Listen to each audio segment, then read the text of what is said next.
नमस्कार दोस्तों, Narayan commerce academy में आपका स्वागत है।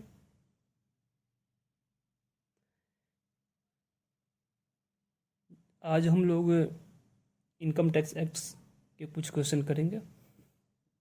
मे भी हो सकता है कि एक प्रैक्टिकल क्वेश्चन करवा दें और एक थ्योरी क्वेश्चन करवा दें, जिससे मोटा मोटी आपका 50 मार्क्स जो 2019 के एग्ज़ाम में आया हुआ है वो कवर हो जाएगा।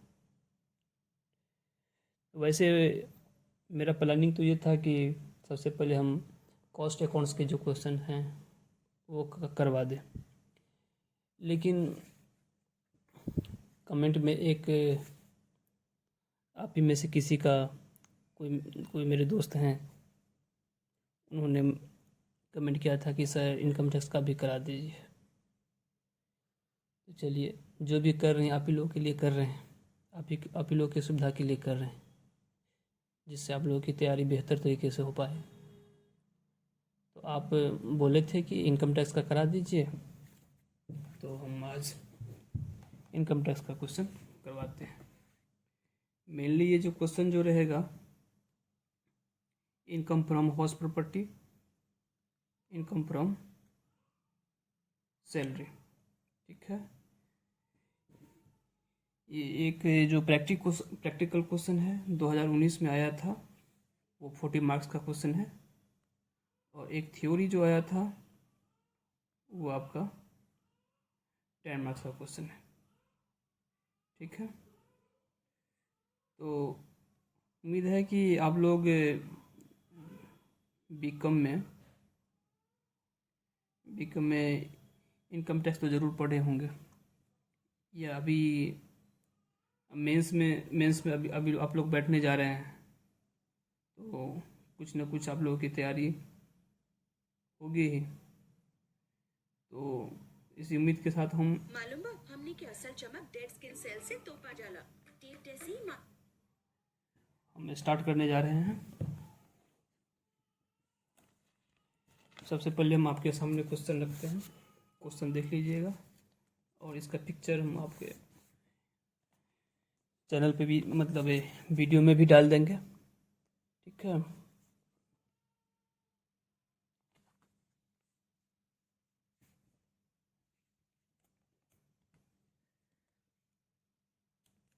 तो देख लीजिए क्वेश्चन, ये 2019 में 64वीं जो एग्ज़ाम हुआ था उसमें पूछा गया है। एक यहाँ पे कॉस्टिंग का क्वेश्चन है, ये छोटा सा क्वेश्चन है, मे भी इसको भी मैं कवर अभी तो नहीं हो पाएगा इस वीडियो में, नेक्स्ट वीडियो में होगा तो कॉस्टिंग का कुछ थ्योरी क्वेश्चन भी करवा दूंगा आप लोगों को।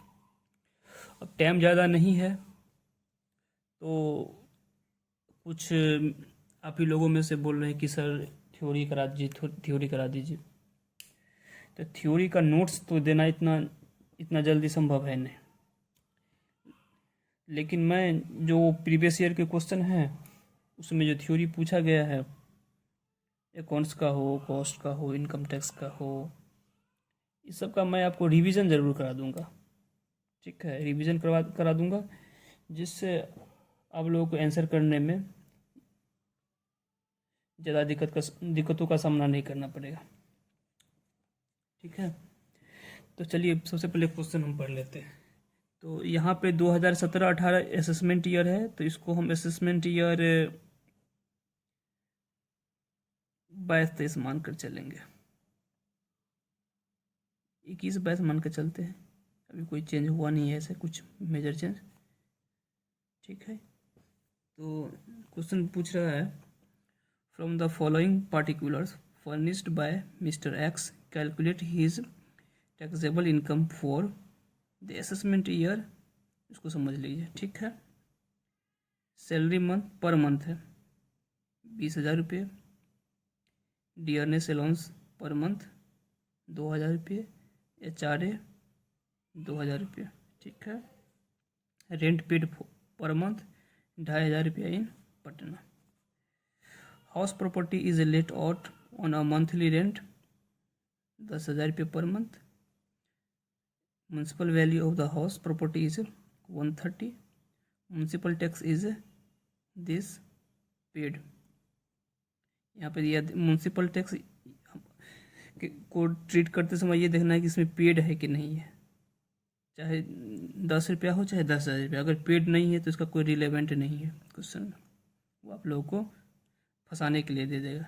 म्यूनसिपल टैक्स 1,800 रुपया हो गया for whole year. Repayment of house building loans taken from friends 20,000 रुपया और फ्रॉम LIC 20,000 रुपया, which includes 6,000 on accounts of interest. तो 20,000 जो है, 20,000 में से 6,000 रुपया आपका ब्याज है, 14,000 रुपया प्रिंसिपल हो गया, और ये आपका इंटरेस्ट है, और ये इंस्टॉलमेंट समझ लीजिए, टोटल इंस्टॉलमेंट गया। अब कुछ डिडक्शन के बारे में चर्चा कर रहा है। Interest on saving bank account 60,000 रुपया, ठीक है। इंटरेस्ट ऑन PPF अकाउंट 3,000 रुपये। LIC प्रीमियम इन्होंने जमा किया है 6,000 रुपये। Income from units of UTR 1,800 रुपये। कंट्रीब्यूशन टू PPF 1,000 रुपये। Interest accrued on 7th issue and deemed to be reinvested. इसको आप लोग NSC समझ लीजिए, नेशनल सेविंग सर्टिफिकेट। इसके बारे में जब क्वेश्चन करेंगे तो वहीं पर हम आपको बता देंगे। ट्यूशन फी है of 1 child paid to a school 3,000 रुपये, ठीक है। Mediclaim insurance on his health by cheque 27,000।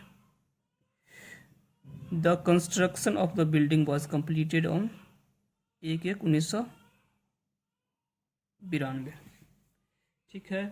तो ये जो क्वेश्चन है आपका, इसमें हाउस प्रॉपर्टी भी है और इनकम फ्रॉम सैलरी भी है, ठीक है। तो दोनों को हम सबसे पहले, जैसे आप लोगों को पता होगा, सबसे पहले इनकम टैक्स में सबसे पहले हम लोग सैलरी इनकम है उसको कैलकुलेट करेंगे, ठीक है। उसके बाद हो गया आपका इनकम फ्रॉम हाउस प्रॉपर्टी, और फिर लास्ट में ये जो डिडक्शन सब जो है उसको इंटरटेन करके हम क्या कर लेंगे, इनका टैक्सेबल इनकम निकल जाएगा, ठीक है। टैक्सेबल इनकम निकलेगा, फिर उस पर हम अपना टैक्स कैलकुलेट करेंगे, ठीक है। तो चलिए आगे बढ़ते हैं। थोड़ा क्लास थोड़ा लंबा हो सकता है क्योंकि 2 क्वेश्चन हम लोग कवर करने वाले हैं, तो थोड़ा मैनेज कर लीजिएगा आप लोग।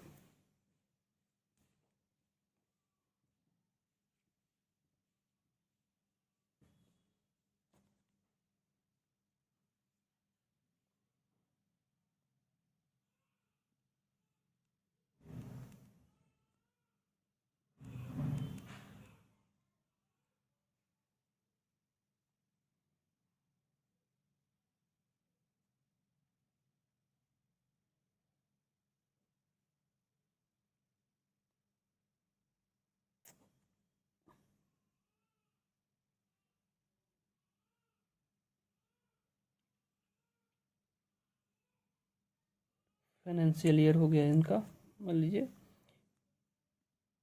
2020-21 असेसमेंट ईयर 2021-22।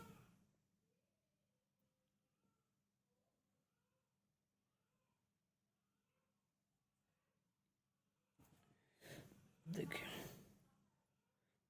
तो सबसे पहले हम सैलरी के हेड से करते हैं।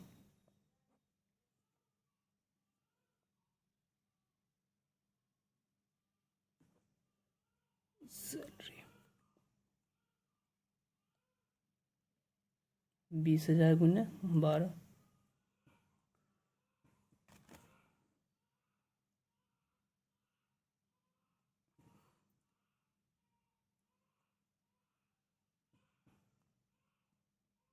$2,40,000।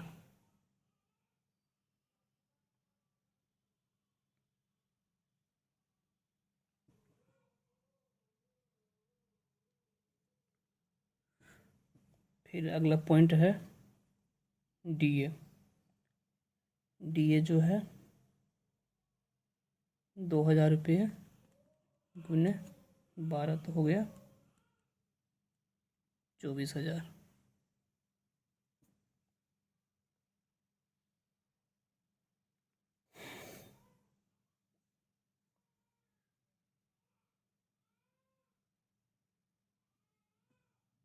हाउस रेंट अलाउंसेस, इसे हमें कैलकुलेट करना पड़ेगा। ठीक है, कितना मिल रहा है? रेंट रिसीव्ड 2 गुना 12 गुना 2000, 24,000 इन्हें मिल रहा है। ठीक है,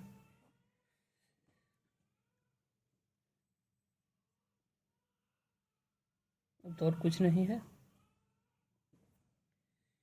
ये इसको हम लोग less exemption under section 1013A, इसमें इसका HRA का एग्जाम्पशन रहता है, और इसको नोट 1 कर लीजिए। ठीक है, तो हाउस प्रॉपर्टी का क्वेश्चन अभी इसका मतलब है HRA, यहीं पर हम आपको नोट 1 कैलकुलेट करके बता देते हैं कैसे कैलकुलेट किया जाता है। बहुत ईजी है, आराम से हो जाएगा। सबसे पहले पॉइंट आप रख लीजिए actual rent received. Actual rent received कितना है?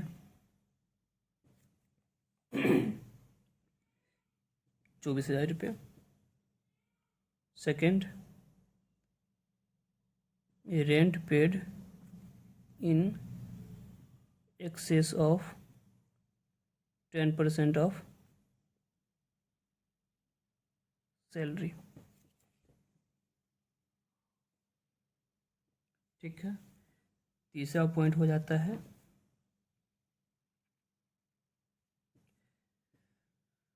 तीसरा पॉइंट है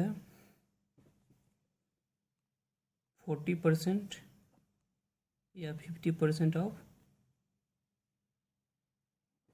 सैलरी। ठीक है,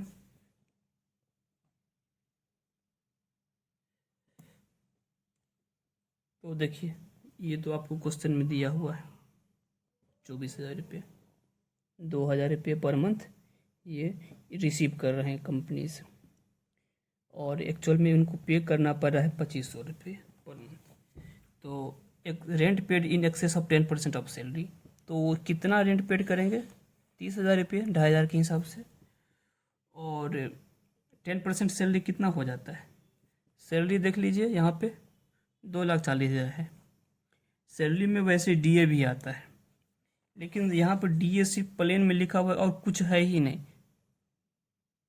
डियरनेस अलाउंस पर मंथ यहाँ पर आता है in terms of employment part of salary, कुछ ऐसा पॉइंट रहता, तो इसको हम सैलरी का ही हिसाब मान लेते for the purpose of HRA। ठीक है, तो यहाँ पे ऐसा कुछ है नहीं। तो जो बेसिक सैलरी है आपका 2,40,000 रुपया, इसी को हम HRA कैलकुलेशन के लिए सैलरी मानेंगे। तो 2,40,000 है, तो उसमें से इसका 10%,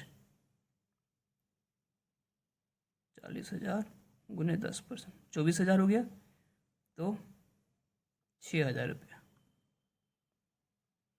40% ऑफ सैलरी, 50% ऑफ सैलरी। अगर मेट्रो सिटी में है तो 50% ऑफ सैलरी, अगर अदर देन मेट्रो सिटी है तो 40% ऑफ सैलरी। तो पटना में रह रहा है तो हो गया 2,40,000 गुने 40%, 96,000।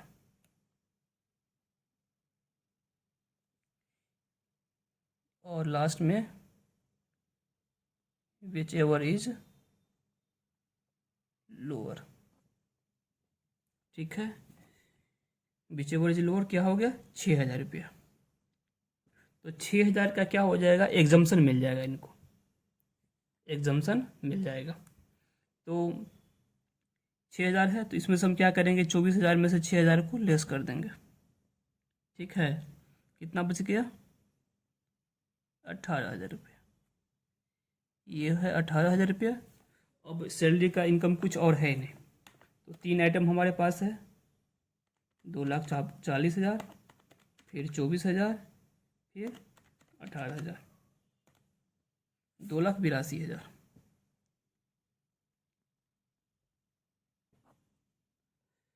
2,82,000।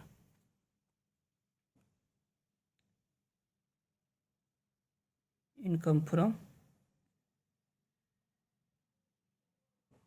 सैलरी। ठीक है,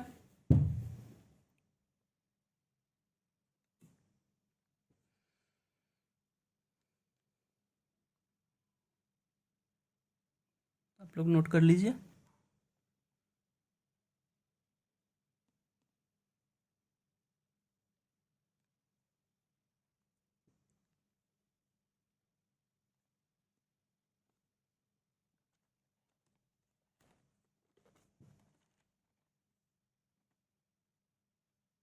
अब दूसरा पार्ट हम इसका कर देते हैं solve.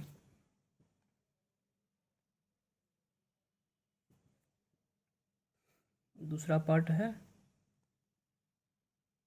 Income from house property.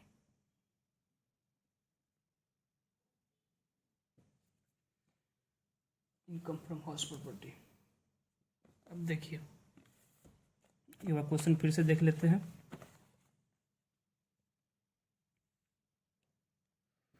House property is let out on a monthly rent 10,000 रुपये पर मंथ। ये एक्चुअल रेंट हो गया, और म्यूनसिपल वैल्यू हो गया 1,30,000 रुपये। ठीक है, तो सबसे इसमें इसका सबसे प्रोसेस ये रहता है कि आपका दोनों में से कंपेयर करते हैं। एक्चुअल रेंट है, वैसे तो कन्फ्यूजन के लिए आपके पास बहुत सारा पॉइंट है। अब हमारे पास जो क्वेश्चन है इसमें देख लीजिए,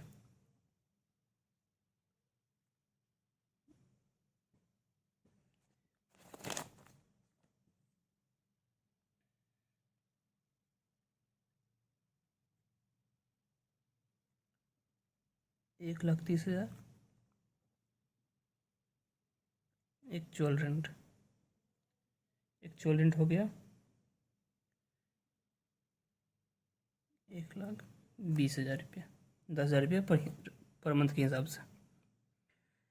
तो विच एवर इज हायर, दोनों में से कौन सा बड़ा हुआ, 1,30,000। ये हमारा हो जाता है ग्रॉस एनुअल वैल्यू। ये हमारा हो गया ग्रॉस एनुअल वैल्यू। इसमें से हम क्या करेंगे, लेस म्युनिसिपल टैक्स को।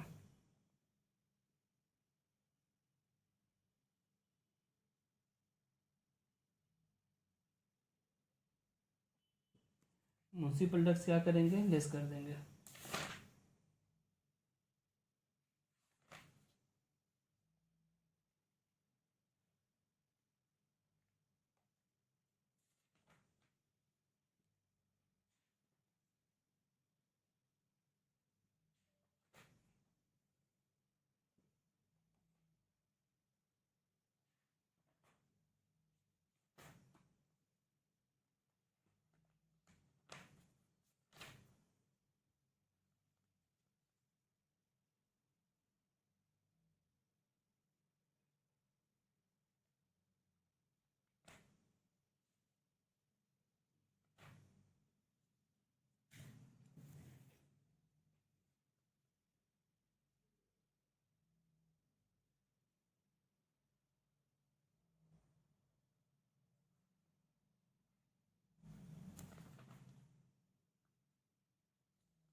अब देखिए म्यूनसिपल टैक्स हो गया, दिया हुआ है 1800 रुपया। तो 1800 रुपया हम लेस करते हैं, बच जाता है 1,30,000 में से घटा दिया 1800, 1,28,200। ये हो गया एनुअल वैल्यू। ठीक है, एनुअल वैल्यू जो है इसमें से एक कंपोनेंट और घटता है, स्टैंडर्ड डिडक्शन, 30% ऑफ AV। तो इसका 30% हो गया 38,460 रुपया। और फिर इंटरेस्ट है,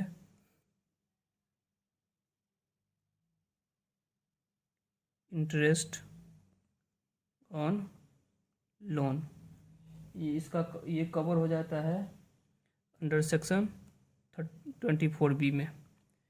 तो 6,000 रुपया इंटरेस्ट, 6,000 रुपया इंटरेस्ट है। ठीक है, तो देखिए एक चीज़ में हम आपको बता देते हैं, जो प्रिंसिपल अमाउंट है वो कवर होता है सेक्शन 80C में, और ये प्रिंसिपल अमाउंट है, ये हाँ प्रिंसिपल अमाउंट 80C में, और ये ब्याज का अमाउंट है, ये कवर होगा आपका 24B में। ठीक है, इसके बाद इसको हम घटाते हैं, 1,28,200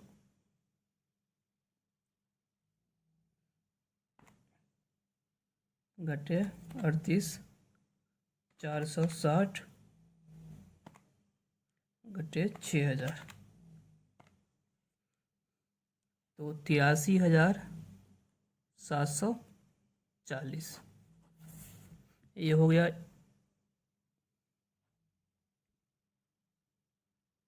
इनकम फ्रॉम हाउस प्रॉपर्टी। ठीक है, इसको आप लोग नोट कर लीजिए।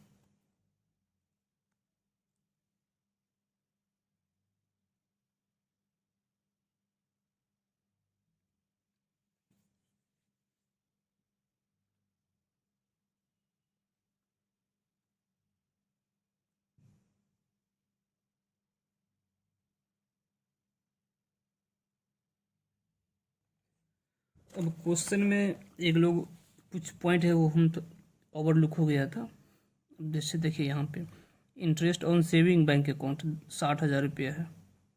ठीक है, इंटरेस्ट ऑन PPF अकाउंट ये भी है, और ये अदर सोर्स का, ये अदर सोर्स में आएगा, ये भी अदर सोर्स में आएगा, ये भी अदर सोर्स में आएगा, ये भी अदर सोर्स का है।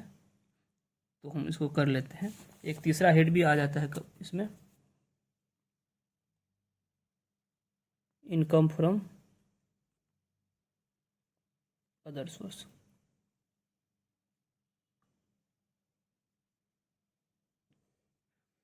तो जैसे देखिए interest on saving bank account कितना है, 60,000 रुपये। और PPF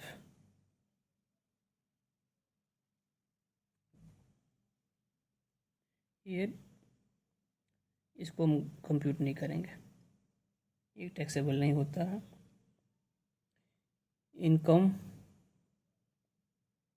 फ्रॉम UTI, इसको पढ़िएगा आप सेक्शन 1035 में, ये भी एग्जेम्प्टेड इनकम है। और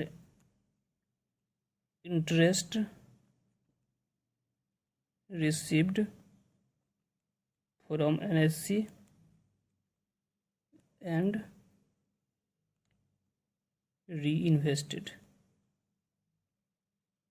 देखिए NSC में क्या होता है, NSC का जो प्लान है वो 5 साल का रहता है, 10 साल का रहता है। आप उसमें पैसा जमा करिए, साल के लास्ट में उस पर ब्याज कैलकुलेट करेगा और उस ब्याज को वो फिर इन्वेस्ट कर देगा।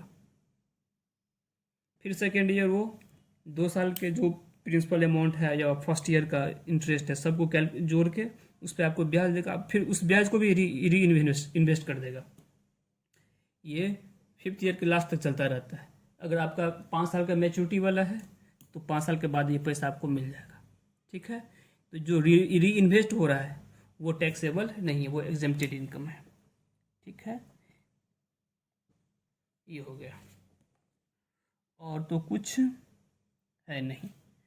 तो यहाँ पे हो गया 60,000 रुपये।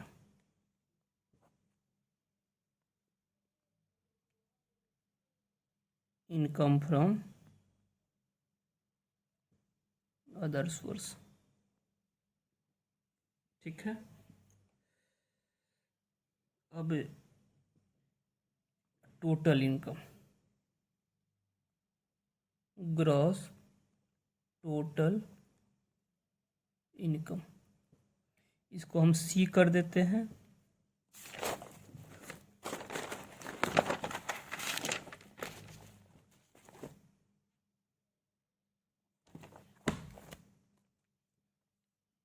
ये हमारा A हो गया, ये हमारा B हो गया। ठीक है, तो 2,82,000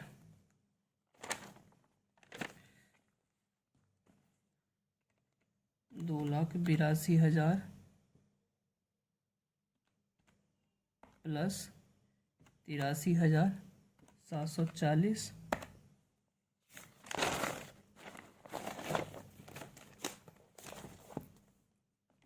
plus 60,000, A plus B plus C, 4,25,740। ठीक है, ये हमारा ग्रॉस टोटल इनकम हो गया। इसमें से हम क्या करेंगे, डिडक्शन लेंगे। लेस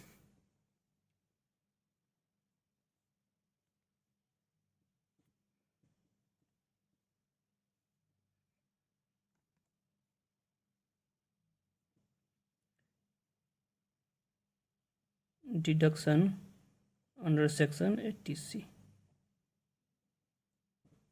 बहुत सारा इसमें सेक्शन कवर हो रहा है, ठीक है ना, लेकिन कुछ क्वेश्चन लग रहा है और कराना पड़ेगा आप लोगों को, तभी क्लियर हो पाएगा। तो जैसे LIC प्रीमियम है, LIC प्रीमियम है, LIC प्रीमियम कितना है, 6,000 रुपये। और रीपेमेंट ऑफ होम लोन, जैसे मैंने कैलकुलेट किया था 14,000 रुपये प्रिंसिपल है, तो 14,000 यहाँ पे आ जाएगा। और इसके बाद ट्यूशन फी है, 2 बच्चों के लिए मिलता है ट्यूशन फी, वो भी आप क्लेम कर सकते हैं, 3,000 रुपये। और तो कुछ नहीं लग रहा है जो इस सेक्शन में कवर हो। ये है 14, 26, 3, 23,000। ठीक है, अब है अगला पोर्शन आ जाता है डिडक्शन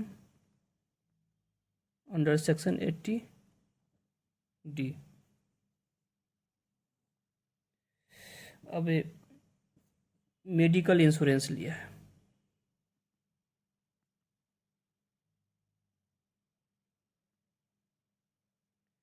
कितना का लिया है? 27,000 का। लेकिन ये इसको मिलेगा डिडक्शन 25,000 का लिमिट, और deduction under section 80 TTA, interest on saving bank account.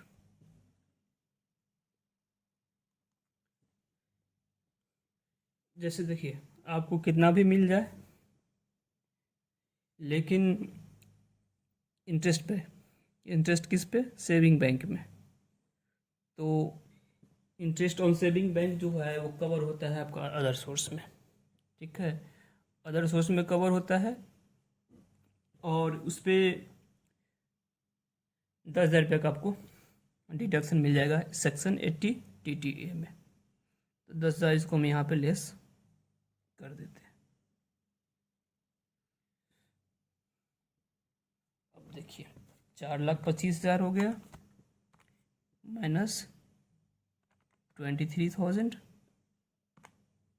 Minus 25,000 minus 10,000, 3,67,740। ये हो जाता है टोटल टैक्सेबल इनकम। यही हमसे पूछा गया है, टैक्स के बारे में नहीं पूछा गया कि इसका टैक्स कैलकुलेट करके बताइए। तो टैक्स बहुत इजी है, हम ये आपको अलग से बता देते हैं। अगर इनकेस आ जाता है तो कर दीजिएगा, नहीं तो फिर नॉलेज रहने में क्या दिक्कत है। कंप्यूटेशन ऑफ टैक्स देखिए, 0 से 2.5 लाख तक नील रहेगा, 2,51,000, 2,50,000, 1 से 5 लाख तक 5% रहता है। तो 3,67,740 है, इसमें से 250 घटा दीजिए, कितना आया? 1,17,740, 1,17,740 का 5%, 5,887।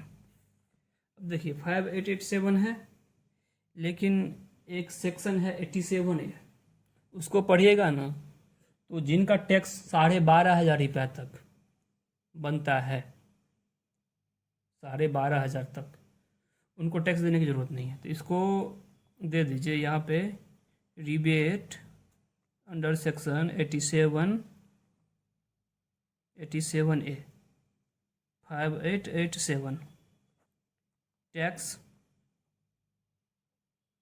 Payable nil. अगर मान लीजिए ये, अगर ये ऐसा रियल केस हो सकता है कि एम्प्लॉयर जो है इतना टैक्स काट ले, लेकिन टैक्स काटेगा तो उसको फॉर्म 16 मिलेगा, उसके बाद वो अपना रिटर्न फाइल करेंगे, ये ऑटोमेटिक उनको रिफंड हो जाएगा, उनको अलग से कुछ एफर्ट लगाने की ज़रूरत नहीं है, ठीक है। तो आप लोग इसको नोट कर लीजिए बढ़िया से। ये 40 मार्क्स का क्वेश्चन था।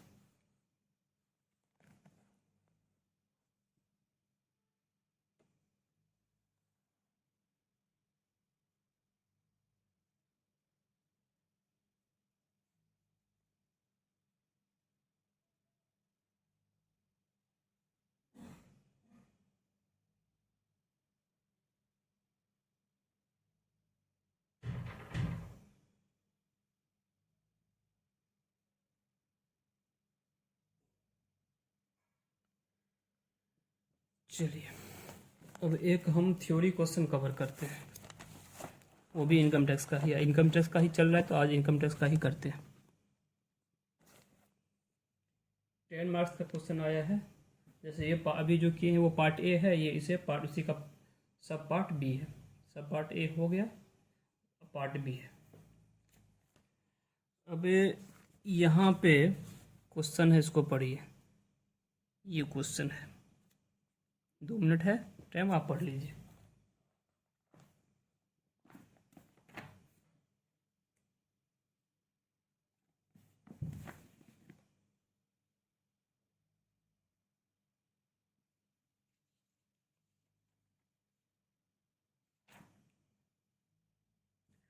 अब देखिए है क्या, क्वेश्चन पूछ रहा है income earn during the previous year is taxed in assessment year, explain the rule and state it's exception. आयकर गत वर्ष की आय पर लगता है, ठीक है, उस नियम की व्याख्या कीजिए और इसके अपवाद भी बताइए, कुछ इसके एक्सेप्शन है। अब जैसे थोड़ा हम प्रीवियस ईयर और असेसमेंट ईयर के बारे में थोड़ा 2 मिनट आपका ले लेते हैं, समझ जाइएगा, फिर ये थ्योरी करिएगा तो थोड़ा अच्छा रहेगा। प्रीवियस ईयर जिसमें हम इनकम अर्न करते हैं, ठीक है, और असेसमेंट ईयर उस पर टैक्स देते हैं, टैक्स फाइनल करते हैं।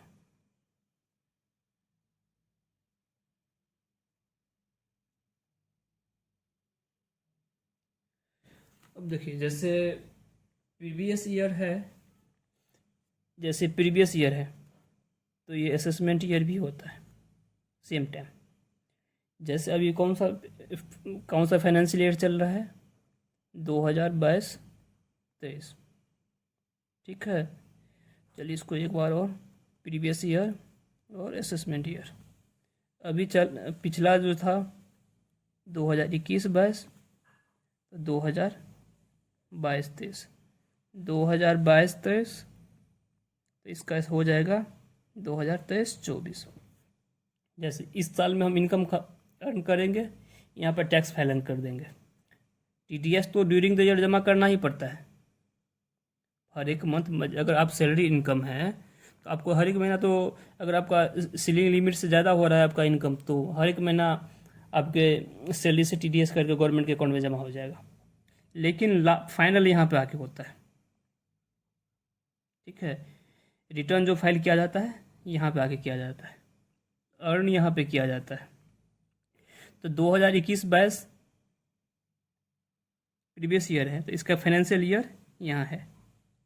अब देखिए यहाँ 2022-23 यहाँ भी है, ये प्रीवियस ईयर है, तो इसका फाइनेंशियल ईयर, असेसमेंट ईयर ये हो गया। कभी कभी एक्सेप्शन का मतलब ये हुआ यहाँ पे कि अगर 2022-23 है प्रीवियस ईयर, तो उसका असेसमेंट ईयर भी 2022-23 ही होगा। 2000 एक्सेप्शन जो बोल रहा है, एक्सेप्शन 2023-24 नहीं होगा, ये होगा। एक्सेप्शन का मतलब ये हुआ, और जनरली ये चलता है। और एक्सेप्शन का मतलब ये हुआ कि जिस साल आप इनकम कमाए हो उसी साल अपना टैक्स फाइनल कर दो, ठीक है। तो अब एक क्वेश्चन पर हम आते हैं। क्वेश्चन कह रहा है कि आयकर गत वर्ष की आय पर लगता है, उस नियम की व्याख्या कीजिए, ठीक है। तो गत वर्ष से मतलब क्या होता है? गत वर्ष मतलब प्रीवियस ईयर का मतलब होता है असेसमेंट ईयर से ठीक पहले का जो साल रहता है वही प्रीवियस ईयर माना जाता है। असेसमेंट ईयर से पहले का जो ईयर है वही आपका प्रीवियस ईयर है। तो प्रीवियस ईयर में क्या होता है, इनकम अर्न किया जाता है, पैसे कमाए जाते हैं। अगले वर्ष में वो क्या होता है, टैक्सेबल हो जाता है, और फिर वो अगला वर्ष मतलब असेसमेंट ईयर आते ही वो क्या होता है, टैक्सेबल होकर उसको फाइनल किया जाता है। तो प्रीवियस ईयर का मतलब समझ लीजिए कि असेसमेंट ईयर से ठीक पहले का जो ईयर है वो प्रीवियस ईयर हो गया। और दूसरा एक पॉइंट इसमें आप ये भी है कि कोई भी एसएससी हो, एसएससी मतलब जो पर्सन इनकम अर्न कर रहे हैं, और मान लीजिए कि वो उसके बहुत सारे सोर्स ऑफ इनकम है, सोर्स ऑफ इनकम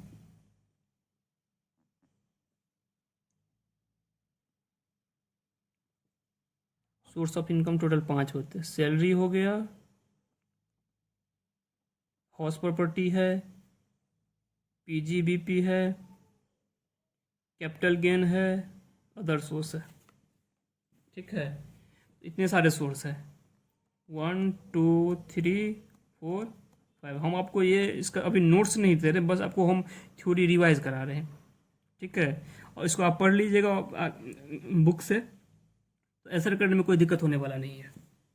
तो अगर देख लीजिए, सबसे पहले पॉइंट हमको क्या बताए थे कि जो प्रीवियस ईयर होता है वो असेसमेंट ईयर से ठीक पहले वाला साल जो होता है वो प्रीवियस ईयर का साल होता है। और आप अगर एसएससी हैं, करदाता हैं, तो आपका सोर्स ऑफ इनकम एक से अधिक क्यों ना हो। मान लीजिए आपका सैलरी से भी आता है, आपके पास हाउस प्रॉपर्टी भी है, बिजनेस भी है, कैपिटल गेन से भी इनकम आ गया, बैंक में ब्याज से भी इनकम आ गया। तो आप सोचिएगा कि इसका प्रीवियस ईयर कुछ और रखे, इसका प्रीवियस ईयर कुछ और रखे, इसका कुछ और, इसका कुछ और। ना, ऐसा कुछ नहीं होता है। सबका 1 अप्रैल से शुरू होगा, अगला 30 मार्च पर खत्म हो जाएगा सबका। सिंपल सा रूल है कि चाहे आपका सोर्स ऑफ इनकम एक से अधिक क्यों ना हो, डिपार्टमेंट को उससे कोई मतलब नहीं है। आपका प्रीवियस ईयर यहां से स्टार्ट होगा, यहां पे खत्म हो जाएगा। ठीक अगले दिन 1 अप्रैल से आपका असेसमेंट ईयर शुरू होगा इस साल का, और यहाँ पे 31 मार्च यहाँ पे उसका असेसमेंट ईयर खत्म हो जाएगा। तो कहने का मतलब यही है कि सोर्स ऑफ इनकम एक से अधिक क्यों ना हो, आपका प्रीवियस ईयर भी वही होगा, एक ही प्रीवियस ईयर होगा, सबके लिए एक ही होगा, और असेसमेंट ईयर भी सबके लिए एक ही होगा। ठीक है, अब एक पॉइंट और है कि कोई नया बिजनेस स्टार्ट किया है, बोल सकते हैं कि सर आप बोल रहे हैं कि 1 अप्रैल से 31 मार्च तक। जैसे सिंपल सा भी एक एग्जांपल हम लेते हैं। अभी कौन सा साल चल रहा है, 2022-23 2022-23 चल रहा है। 1 अप्रैल 2022 टू 31 मार्च 2023, ये प्रीवियस ईयर है। तो हो सकता है आप लोग नहीं यहाँ से यहाँ ना भाई, ये तो स्टार्टिंग है। हो सकता है कि आपका इनकम जुलाई में शुरू हुआ, तो आपका यहीं से शुरू हो जाएगा यहाँ तक। आपका चाहे 31 मार्च को क्यों ना शुरू हो, 31 मार्च से 31 मार्च 2023 को शुरू हुआ। मान लीजिए कोई बिजनेस स्टार्ट किए 31 मार्च 2023 को, तो आपका जो प्रीवियस ईयर हुआ एक ही दिन का हुआ, यहीं से शुरू हुआ यहीं पे खत्म होगा। आप एक दिन का अपना इनकम कंप्यूट करिए, उस पर टैक्स बनता है तो टैक्स जमा कर दीजिए। ठीक है, चाहे बिजनेस, चाहे इनकम स्टार्टिंग से हो, मिड से हो, लास्ट से हो। ठीक है, प्रीवियस ईयर यही बोला जाएगा। जैसे ये है तो प्रीवियस ईयर इसका पी वाई हो जाएगा 2022-23, इसका ए वाई हो जाएगा 2023-24। ओके, अब अगला पॉइंट समझ लीजिए।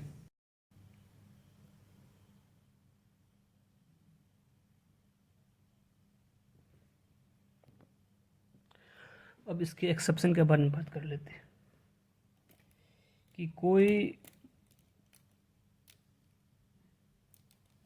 समुद्री जहाज का बिजनेस है। मान लीजिए समझाने के लिए, अमेरिका का कोई शिपिंग कंपनी है जो मुंबई पोर्ट से या इंडिया के किसी भी पोर्ट से वो क्या करता है, गुड्स को एक देश से दूसरी जगह पहुंचाता है, पैसेंजर को एक जगह से दूसरी जगह पहुंचाता है। पार्सल हो गया, एनिमल हो गया, कोई भी सामान हो, डाक हो, क्या करता है वो इंडिया के किसी भी बंदरगाह से, पोर्ट से एक जगह से दूसरी जगह वो ले जाता है। मतलब एक देश से दूसरे जगह ले जाता है, दूसरे देश में। तो मान लीजिए आज मुंबई पोर्ट से जा रहा है, वो आएगा कि नहीं आएगा कोई ठीक तो नहीं है।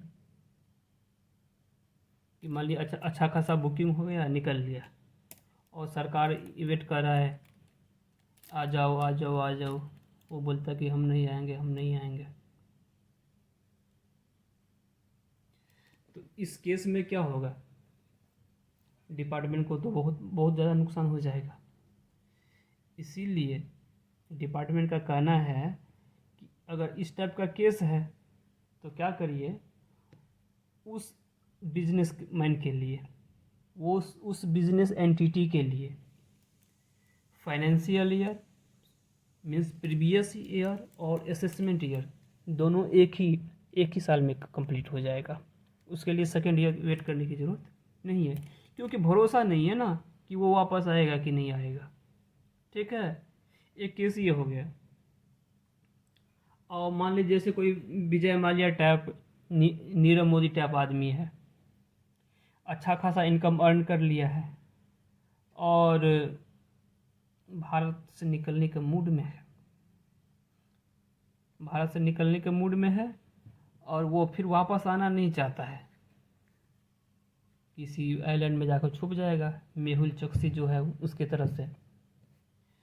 तो अगर डिपार्टमेंट को इसका थोड़ा भी भनक लग जाए तो क्या करता है, उसका प्रीवियस ईयर ही असेसमेंट ईयर कर देता है कि आप जहाँ पे जाना है जाओ, कोई दिक्कत नहीं है, आपका जो इनकम है इनकम पर टैक्स जमा कर दो और निकल लो, आपको आना है तो आए, नहीं आना तो नहीं आइए, कोई दिक्कत नहीं। लेकिन आप पे जो टैक्स बन रहा है वो आप जमा करके जाइए। मतलब क्या कि भारत को छोड़कर जाने वाला व्यक्ति जिसका इंटेंशन फिर वापस आने का नहीं है, उसका असेसमेंट ईयर और फाइनेंस वो प्रीवियस ईयर दोनों एक ही ईयर में काउंट हो जाएगा। जाने से पहले उसको सारा फाइनल करना पड़ेगा अपना टैक्स। ठीक है, एक अभी अगला चीज़ हो गया, थर्ड एक्सेप्शन हम पढ़ लेते हैं कि मान लीजिए आप ही हैं, कोई आप 4-5 दोस्त मिल गए और कुछ शॉर्ट टाइम के लिए बिजनेस स्टार्ट करते हैं। जैसे कोई मेला लगा हुआ है तो मेला में क्या करते हैं, 4-5 फ्रेंड हैं, सब मिल के बिजनेस करते हैं, पैसा लगाए, बिजनेस किए, मेला ख़त्म हुआ, सब अपने अपने घर। ठीक है, और फिर अगले साल देखा जाएगा जब और कोई नया मेला होगा या कोई और नया इस टाइप का इवेंट होगा तो फिर से इकट्ठा होंगे, फिर मिलेंगे, फिर बिजनेस करेंगे, फिर टाटा बाय बाय। तो इस केस में ये होता है कि फिर पुनः मिलन कब होगा नहीं होगा इसका तो कोई ठीक नहीं है। ठीक है, तो यहाँ पे डिपार्टमेंट का कहना है कि ठीक है, जब पुनर्मिलन होगा तब फिर से टैक्स कैलकुलेट कर लेंगे, लेकिन अभी जो मिलन हुआ है आप सबका, चाहे वो एओपी के फॉर्म में हो, चाहे बीओआई के फॉर्म में हो, चाहे आर्टिफिशियल जुडिशियल पर्सन हो, मतलब किसी स्पेसिफिक पर्पस के लिए, किसी खास प्रयोजन के लिए, विशिष्ट प्रयोजन के लिए कोई एसोसिएशन ऑफ पर्सन बनता है, बॉडी ऑफ इंडिविजुअल बनता है, या आर्टिफिशियल जुडिशियल पर्सन बनता है और वो इनकम अर्न करता है। इनकम अर्न करने के बाद फिर उसको क्या करता है, उसका डेजुलेशन हो जाता है, मतलब ख़त्म हो जाता है, उसका जो लीगल स्टेटस है वो ख़त्म हो जाता है।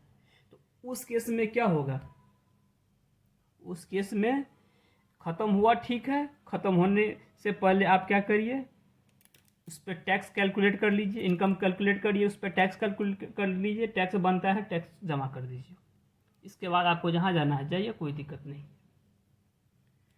अब अगला एक एक्सेप्शन है टैक्स बचाने के लिए। टैक्स चोरी के पर्पज़ से क्या करते हैं, कोई प्रॉपर्टी जो है किसी और के नाम पे ट्रांसफ़र कर देते हैं। वैसे मेरे साथ ऐसा नहीं हुआ है, कोई किया नहीं अभी तक, कर दे तो अच्छा है। तो इस केस में मान लीजिए आपके पास कोई हाउस प्रॉपर्टी है, आप किसी थर्ड पर्सन को जो आपका रिलेटिव भी नहीं है उसको क्या करते हैं, ट्रांसफ़र कर देते हैं, लेकिन रेंट आप ही ले रहे हैं, रेंट आप ही के पास आ रहा है, तो ये तो इस ट्रांसफ़र का कोई मतलब बनता नहीं है। तो डिपार्टमेंट का कहना है ठीक है, अगर टैक्स इवेजन के पर्पज़ से, टैक्स चोरी के पर्पज़ से आप क्या करते हैं, प्रॉपर्टी को ट्रांसफ़र कर देते हैं, तो इस केस में टैक्स जो है ट्रांसफेरर को ही देना पड़ेगा, ट्रांसफेरी को नहीं देना पड़ेगा। ट्रांसफेरर मतलब जो प्रॉपर्टी को ट्रांसफ़र किया है, ठीक है। और एक लास्ट ऑफ एक्सेप्शन है, बिजनेस बंद हो जाना या कोई प्रोफेशन है वो बंद हो जाना।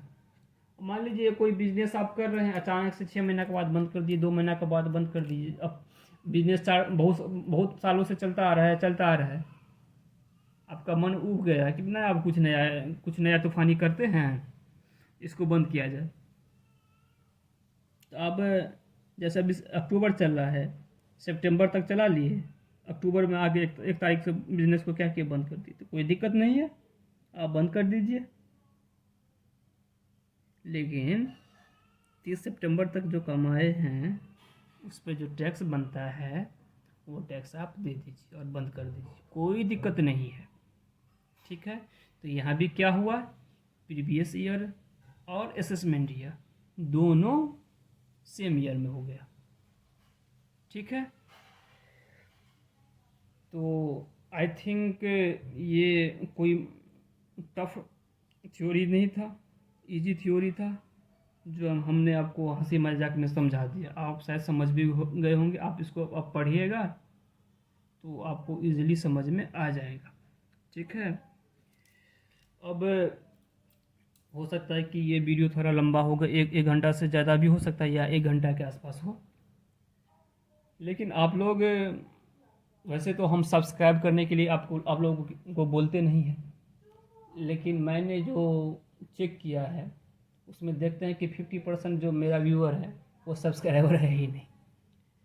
तो सब्सक्राइब कर लिया करिए, ठीक है, और कमेंट किया करिए, कोई दिक्कत नहीं है, जो भी लगे।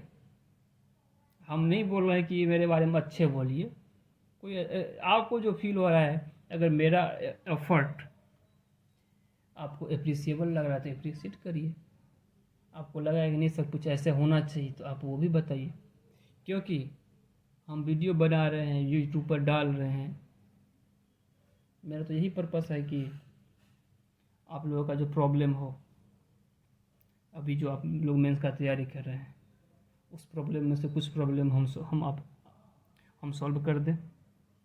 आप लोगों का बहुत सारा प्रॉब्लम हम सॉल्व कर देंगे, टेंशन मत लीजिए, थोड़ा टाइम लगेगा लेकिन हो जाएगा, ठीक है। तो थोड़ा कमेंट किया करिए। मिलते हैं अगले वीडियो में, आप लोगों का बहुत बहुत धन्यवाद।